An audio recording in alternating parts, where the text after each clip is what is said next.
The child is a child, and we need to say, you were naughty, you did this, and I need you not to do it again. And it doesn't need to be a big screaming match or anything. It's just naughty. This is the consequence. Okay, we move on. It's simple. The child has clarity, and then they know the next time not to do that naughty thing again. And it's not that we hate children, we love them. And that's why we do what we do with them in giving them praise and punishment, because we love them and we want them to succeed.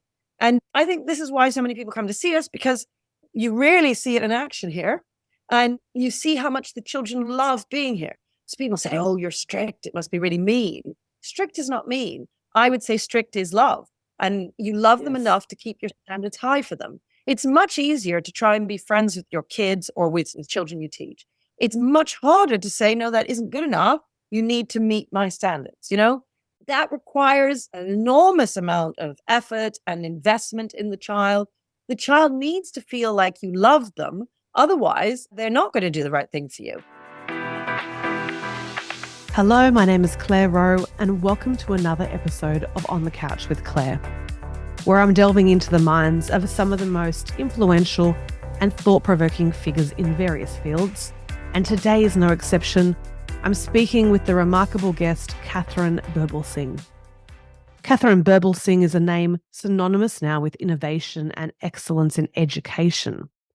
She's a teacher and an author, and she's also the founder and headmistress of Michaela Community School in London. It's a school renowned for its high standards and strict discipline policies. Yes, they do have silent hallways in this high school. Her journey to opening Michaela came about because she was frustrated by some of the systemic issues that she witnessed in education. And she had a vision to create a place where traditional values and academic rigour could thrive. So at Michaela, Katharine has implemented a teaching philosophy that emphasizes knowledge acquisition, personal responsibility, and strong discipline. Her methods are often seen as controversial, and they have sparked much debate, but they're also producing remarkable academic and personal results. The school's motto is "Knowledge is Power," which reflects Katharine's belief that a solid foundation in knowledge is essential for students to succeed and lead fulfilling lives. So under her leadership, Michaela has now become a leading centre of educational excellence. It's challenging the status quo, and it's demonstrating what is possible with a clear vision and an unwavering commitment to high standards. I was so thrilled to be able to sit down with Katharine and discuss her journey, the principles that guide her, and her thoughts on the future of education. Katharine, thank you so much for your time today and for speaking to me. For my listeners that don't know you, perhaps particularly in Australia, you have a reputation of advocating for a return to somewhat called old-fashioned methods of teaching. Things that I've actually spoken about a lot here that we should return to, things like desks in rows, the use of detention, explicit teaching methods. So can you start by telling us a little bit about yourself and your educational philosophy and perhaps what has shaped your views? Yeah. So I'm Katharine Birbalsingh. I'm the headmistress of Michaela, which is this school in Wembley in London, in the inner city. And so we have a disadvantaged intake, and we are not typical of a normal inner city school. In fact, we've had over 7,000 visitors come and see the school, some of whom have come from Australia, because we are very different and we are very traditional. So what are the things that make us different? We believe in the adult being the authority in the room and the values that come with that, where adults are in charge, and that's both parents and teachers. And then we believe in personal responsibility, a sense of duty towards others, values that I would say are small c conservative that everybody used to have, but I think have been a bit lost nowadays. Then there is the point about discipline, which ties into the adult being the authority, which is that people call me the strictest headmistress in Britain. And the reason for that is we have silent corridors. The children are very well behaved, and they will get into trouble for the smallest thing. But what people just don't realize is that when they get into trouble for the smallest thing, it means the big things simply don't happen. You take care of the pennies and the pounds take care of themselves. So it's broken windows theory, and we apply that and it works very well. And then there is the point about the adult being the authority with regard to knowledge and the classroom.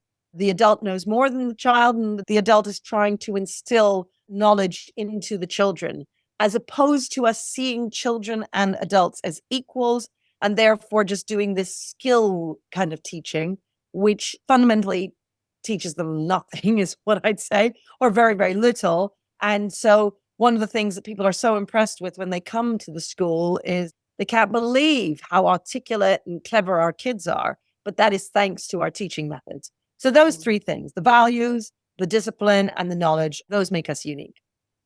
Yeah, look, I think it's strange because I think some of these ideas have been called radical and avant-garde, where actually I think they're quite the opposite. And I think what's been radical and quite frankly experimental is teaching methods over the last 20 years on our children.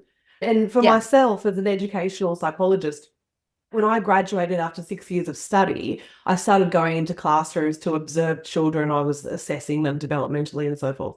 And I found it confronting and confusing that what I had studied for 6 years and what I knew about human behavior, why we do what we do, how to change human behavior, was quite simply the opposite of what was being done in classrooms. And teachers were coming to me saying, Claire, we've got this unruly child, give us some strategies. And I was, give us more strategies. And anything I gave them to do, they would say, oh, we can't do that. The department doesn't let us do that. And we can't hold the child in at lunchtime, and we can't isolate them, or we can't, so is part of also your motivation and philosophy is just a return to that. It's evidence-based scientific principles too of behavior. I see it.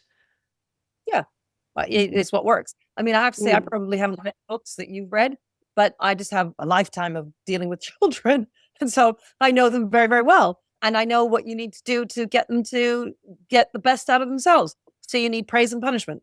Nowadays, punishment is a word that's disappeared. I remember in the day, they said punishment we couldn't use that. So then they said use sanctions. And then they said sanctions was too mean. So you needed to use corrections, and they used corrections, and they said, no, now we need consequences. And now we've got to the point where actually having any kind of consequence at all is considered unacceptable.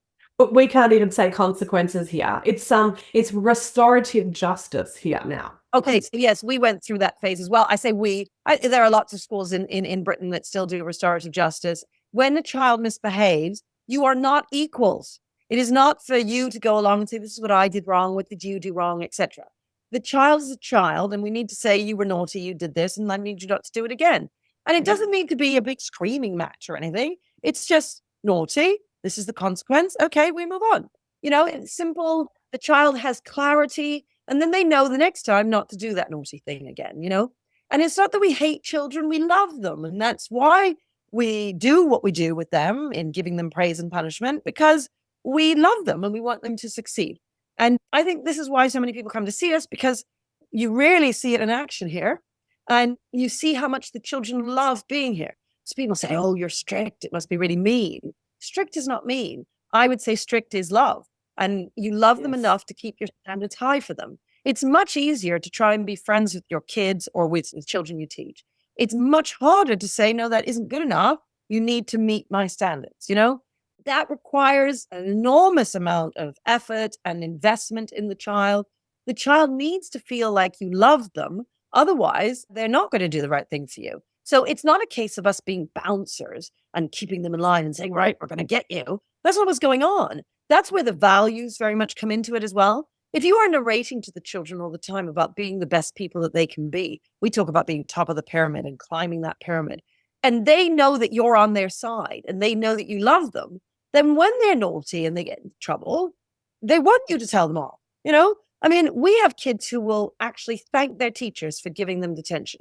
And people then say to me, oh, that's crazy. How can that happen? And it does. It happens publicly. We teach the children gratitude. That's one of our values. They stand up at lunch and they give an appreciation. They say, I'd like to give an appreciation to my mum for waking me up this morning on the count of 2, 1, 2. And we all clap. Now that will happen in front of a bunch of kids, 200 people. They're speaking. It practices their public speaking skills, while at the same time allowing them to express their gratitude publicly. Sometimes they stand up and they say, I want to thank Mr. Smith for giving me a detention because it taught me a lesson. And that seems like, how could that possibly happen? I promise you, it happens. but that's because our kids understand we're on their side and that we're working with them to make them better versions of themselves. I mean, I think this child-centered, child-led approach, I mean, it's not exclusive to education. This is a far more global way that we are bringing up children now. And as a psychologist and advising parents, I mean, it's parents wanting this to be some democratic, equal relationship in their household and explaining to them it must be a hierarchy. I mean, if there's no other option. And it is spelling out the obvious of that because they're 5 and you're 35 and there's no other option in that. Now, the problem that people sometimes have with hierarchies is that they see them as hierarchies of power. And they think, oh my goodness, you're oppressing the people who are under you in the hierarchy.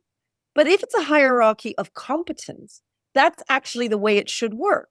I mean, it would be a bit weird if in a hospital, the newly appointed doctor was then in charge of surgery. I mean, we'd get quite worried, wouldn't we? The hierarchy is one of competence. And so the head of surgery is able to train the student. It's the same here. We are adults. We know more than the children. And our competence gives us that position on the hierarchy ladder, which we should embrace. But I think, to be honest, that we don't just feel uncomfortable because we like the idea of equality with hierarchies. I mean, we feel uncomfortable with hierarchies because the position on the hierarchy brings with it responsibility. You have a duty. There are duties and there are responsibilities. You have a duty to train other people. You have a duty to help mold other people without undermining them, without making them feel that they are incompetent, without shouting at them and being horrible to them. You've got to mold them and develop them and get the best out of them. And that's a big responsibility. And I think parents and teachers will often reject that responsibility because, well, it's easier. It's much easier being friends with your kids. And it's much nicer in that moment. And the person who's doing that tends to feel much better about themselves. They think, I'm a nice person. I'm not giving him a detention because he comes from a poor family and I don't know what his life is like at home. And if I give him a detention, that means I'm mean. But actually, I would say the mean thing is allowing that child to be functionally enumerate and functionally illiterate, which is what will happen to him if we always say it's okay, you haven't done your homework. In that moment, it feels like you're being compassionate. But actually, in the long term, it's the child who loses out. And you, in that moment, as the teacher, well, you benefit greatly because, well, you feel good about yourself. But meanwhile, you've allowed the child to fail. But it's quite selfish in a way, isn't it? In that sense. And it's funny, you used the word power before. I use the word power a lot. I do use it. I just reframe it with parents to say, actually, I'm using the word power to mean influence. I'm a powerful person if I'm very influential over you. Now, are you more influential over your child's emotions and behaviors, or are they more influential over yours? Who has the power, therefore, in that relationship? And you've got to make sure that you've got it. Well, and if you don't have it as their parent or their teacher, someone else will. That's the thing. So if it's not you, it's somebody off TikTok. It's some horrible person they've met in school who's not actually very nice and they're following the bad boy because that's what's cool. If they don't have you grounding them and anchoring them to a certain way of behaving, they will run off the rails. And sadly, parents don't necessarily realize this until it's too late, and then they can't get their kid back. And what you need to be doing from when they're a very young age is establishing norms of behavior where they know what your expectations are, right? Where they know, I'm letting mommy down if I don't take my plate up to the kitchen counter when I'm finished, or I'm letting mommy down if I have a tantrum because I want it my way, like that needs to be narrated to them all the time. And each time you need to be consistent in your reaction. So being strict doesn't mean flying off the handle. That's the worst thing you can do. It needs to be a very controlled reaction, which is the same every time. In a classroom context, obviously we're saying, no, that's a demerit for you. The reason you got the demerit is because you turned around. Or the mom might say, okay, that means 2 minutes now on the naughty step because you did blah, blah, blah. Or that means you're not getting your ice cream today because blah, blah. Or you have a teenager and you say, okay, you're not actually going to go out with your friends this weekend. And I did warn you that would happen if you did X. Now you've done X. And notice how I said I did warn you. So With little ones, toddlers, look, you can warn them, but they may not necessarily remember. But as they're older, that warning is really, really important. And then once you warn them and they know, they're clear on the system, they're clear on your expectations. You see, children have agency. And once they know what the expectations are and they know the difference between right and wrong, then you as a parent can follow through on the punishment and the kid thinks it's fair. It is never the case that, Michaela, that kids say that's not fair. In 10 years, I've never heard a child say that's not fair, ever. Because we've always been very clear with them. You do X, this happens. You do Y, this happens. And then they expect you to follow through on it, you know? Ever ask any child, well, how would you do the punishment praise situation? They always tell you they'd be hanging the other children from the trees, you know, like they're always very strict disciplinarians. I don't just mean our kids. I mean, all kids will be if you ask them. And that's because they want a system of order. They want it to be fair. They don't want to not be punished. They just want the punishment to be fair and for the punishment to match the deed, right? So if it were the case that you could push another child, but you just get told off, but if you look at a child in a funny way, you get a detention, they'll think, no, that's not fair. It doesn't match, right? The system needs to be fair. And it's the same thing at home. And if you warn them, they feel it's very fair because you warned, you then said, look, this is going to happen. If this happens, well, you do it. And you always have to follow through. You need the consistency. You cannot be unpredictable as a parent or as a teacher. Unpredictability is like poison to a child. They need consistency. And that's why, for instance, why is it that children that grow up from divorced households are less likely to do as well as children who grow up in households where the parents are together? It's because of the inconsistency. So for those families of yours where they are not together, the best advice I can give you is to just be as consistent as possible. Dad and mom are separate, but you both have bath time at the same time. You both do homework at the same time. You both have the same expectations of homework. You have dinner at the same time. You both have the expectation, if in one household you sit at the table, well, then in both households you sit at the table. Like you try and make it as consistent as possible. I promise you, the divorce, they'll feel it less, right? It's the lack of consistency between the households that children find so difficult to deal with. I call it PlayStation parenting to my clients. And why do kids love PlayStations? Because the rules are the rules are the rules. There's no use getting emotional and arguing with the game. If you do this, you get rewarded. If you do this, you lose. And that's it. And they throw themselves into doing the appropriate behaviors to win because there's no point in doing the other behaviors. That's that predictability. Yeah. As you know, I know you know, it's not just winning. It's also they get more smiley time with mom or dad. They get mom and dad being proud of me. They get bonding time. They get extra feelings of love in this moment. And they want that.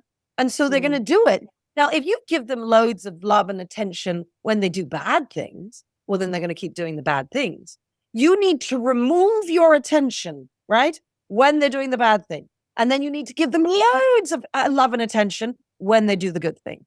And then they learn after time, oh, actually, I want to be close to mom. Okay, I'm going to be doing the right thing more often because that's going to get me more of mom's attention. Yeah. There seems to be this movement, certainly here, I'm sure there is in the UK.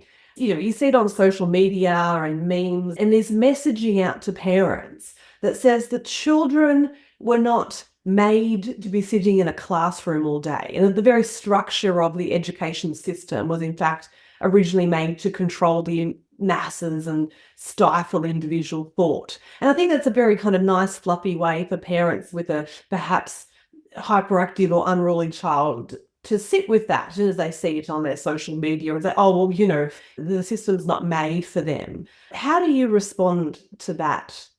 Well, that's just nonsense. Like, first of all, schooling in this way has gone back to the days before Shakespeare went to school. He did lots of Latin, so we didn't do all the subjects that we do nowadays. But the fact is, the great creators you might want to think of, whether that's Newton or Shakespeare or Mozart, etc., they went to school, right? They were taught. Now, the fact is that we have this idea that children can't sit at desks. Well, of course they can. I mean, our children do all day, and they do really well. the best place to learn history is in a classroom at a desk. Now, there are other things that are bad to learn at desks. So if you want to learn how to play football, don't put them behind a desk. You want to learn how to drive a car, put them in a car to learn how to drive. You want to learn how to play the piano, put them in front of a piano, right? So it depends on the subject, okay? If you want to learn geography and science and maths, you need them at a desk learning. Now, there may be some families who think, oh, but I'd rather do that one-on-one with a tutor. Well, fine. And to be honest, you're right. Being one-on-one with a tutor is better than being in a class. There's no question. Because obviously the tutor is able to respond immediately to the issues the child has and then can develop them. And if you can afford to have tutors all day, every day, teaching your child, then please do go ahead. Most people can't afford that. So the second best thing is to have a classroom. And often this is free. You get free education and you get an expert at the front of the room teaching your child. Now, obviously, there are better schools and there are not so good schools. You want to try and choose the best school that you can find. And you might want to supplement that with some tutoring because that will help your child with that individual support. But the tutor is not going to take your child out into the garden and teach him French and Spanish in the garden. He's going to teach him at a desk because that's the best way of teaching your child. So when you say people like, it's a romantic idea. You know, they just love the idea that actually what we need is a forest school where everybody's running around in the trees. Look, if you want to learn about the trees, you can learn something by looking at the trees. But if you weren't sat at a desk beforehand learning, then you won't know anything about the trees. Our kids, I tell you, we don't ever take them into the trees. They could tell you more about geography than anybody you've ever met, right? And that's because we're teaching them really well in the classroom. Unfortunately, not all schools and teachers are teaching them well in the classroom. So when your family say, but my kid isn't learning very much at school, that's not because they're sat at a desk. That's just because the teacher just isn't very good. Unfortunately, the teacher isn't very good or the school isn't very good on behavior. So the children aren't listening in the classroom and the methods that they're actually using are the wrong methods. I talked about making knowledge central in the classroom and giving the children knowledge. That is something that sadly happens less and less these days. Yes, I would argue that even if the teacher had the skill, the methods that they're using, again, I don't think a lot of parents even realize this is happening so much in classrooms, even up to a high school level, where they're not actually just doing that explicit teaching of knowledge. Somehow that's thought about that it's suddenly indoctrinating kids. And how else are they going to get neutral knowledge of history of anything? How else are they going to get it? They're not going to be able to self-discover it. Yeah. So, I mean, look, you can call it indoctrination if you want. Our kids are indoctrinated with a whole load of French. And if you speak to them, they have these wonderful French accents. I mean, either you want your child, they have a great knowledge of history at our school. Well, okay, they've been indoctrinated with history. And if your child isn't, then they just don't know very much about the world. And that's a bit sad because they're not going to be able to live lives that are fulfilling because they don't really understand anything about the world around them, which is, I think, a bit sad. I find Australia's classrooms are full of children who have what we call individual learning plans. This comes right from primary school because of various mental health labels, learning difficulties. They've got therapists and support workers coming in and out. And in a class of 25 to 30 children, we have teachers who have half of them are all these different kind of accommodations for this and accommodations for that. And these teachers are swamped with how to manage that and individuate their lesson to apparently 30 children with different needs. This sounds crazy to me. How do you deal with this? So, well, we don't do that. Now, that comes from the idea of, well, we want tutors. You remember I said, if you have a tutor, you want to hire tutors for your child? Yes, that's lovely. And then they say the schools should do this. So you're trying to personalize learning for every child. That's impossible, okay? And so what all teachers will do is they'll teach to the middle of the class, which is why all schools should stream their children and have a top set, second set, third set, fourth set, and so on, so that you're able to teach in a way that is appropriate for the cognitive ability of the children in that class. And then if you are teaching knowledge, what we find is that the children with special needs, it's amazing how they are just brought along. It's brilliant, okay? This idea of addressing everybody's needs and wants, you end up with a disaster and nobody's learning very much. So that's when I feel sorry for the teachers. Like when I slightly cringed when I was saying, well, it means the teacher isn't very good. when the teacher is totally undermined with discipline systems that don't work, with individual educational plans, with the principal telling them that they have to individuate and personalize learning for every child, well, the teacher cannot possibly deliver a proper lesson. It's impossible. So this is the problem we've got, which is that parents on the one hand are making demands, you've got to individuate, you've got to give personalized learning. They don't realize that they're actually making the teacher a worse teacher and that the child in the end will get a worse education. And sadly, the wrong ideas have permeated the education system, both in Britain and in Australia, across the West, I would say. That's all the things that you say, that the same things are happening here in Britain.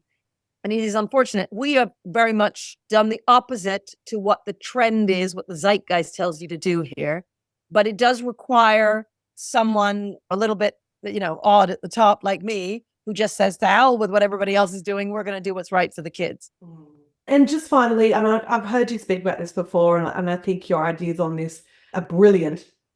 Your school has children that don't come from the most advantaged backgrounds, a lot of them. And in what way are we letting disadvantaged children down? And by disadvantage, it could be socioeconomically, sure, but it also could just be the child who identifies as having anxiety, or the child who identifies has been told that they aren't good at learning. In what way, by making continual accommodations, are we feeding into the problem here? Yes. Well, victimhood and indulging a child's victimhood is always a bad idea. If you tell the child, well, you're Black and the world is racist, and so it's very difficult for you, he will give up. If you tell a working class child, well, the middle classes run everything and you're poor, and so nobody's ever going to take any notice of you, he will give up. It's the same thing with any kind of label. If you say, well, you've got ADHD or you're autistic or whatever it is, the child then thinks I'm different, everybody's against me, and they don't have the goodwill that's necessary to work with their teacher, to work with themselves, to work with the world and their country, and think, I have a plan for my life and I am going to succeed. Instead, they will indulge in that victimhood and they will blame everybody else out there for things that are their own responsibility. Why didn't you do your homework? Why didn't you get to school on time? Why did you trip somebody up? Well, I tripped him up because actually it's really difficult for me because I can't control myself because I have ADHD, for instance. Or why didn't you get to school on time? Well, it's really difficult for me because my father doesn't live in the household, so I can't. They will use any excuse and they will indulge in victimhood. What we have to do as teachers and as parents is never allow them that opportunity. They cannot take the opportunity of victimhood. There always has to be a narration of, come on, this is what I expect of you.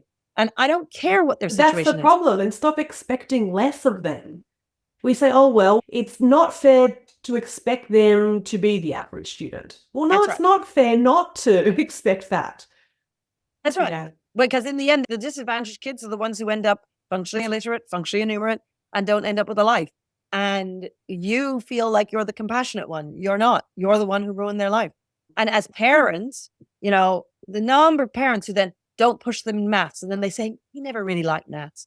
They give him a smartphone and they say, here you go. Oh, he never really liked reading. No, he doesn't like those things because you made it so. And that is, people hear me say that and they wince. They don't like it. They don't like it. We've got to take responsibility. As adults, we have got to take control back.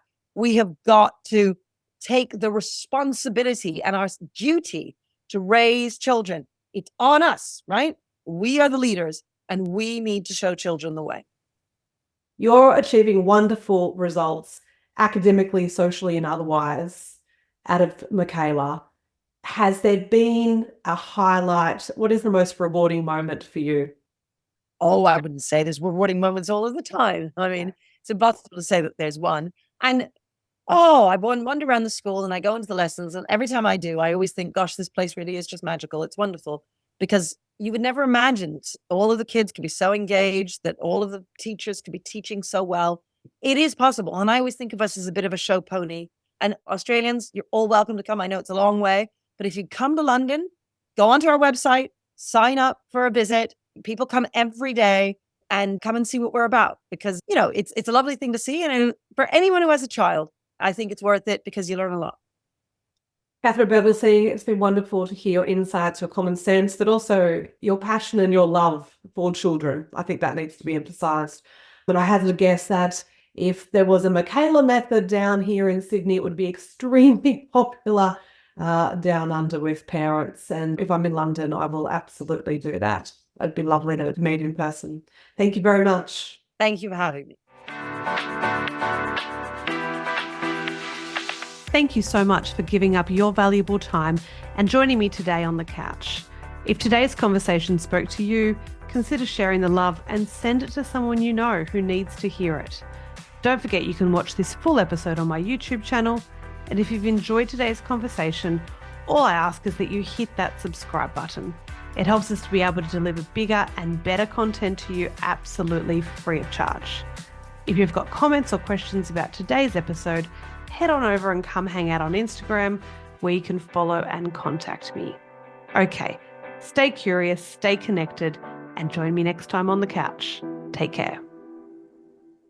Okay, for those who've made it this far, just remember, even though I am actually a registered and qualified psychologist, this podcast is for educational and entertainment purposes only and should not be considered professional individual advice.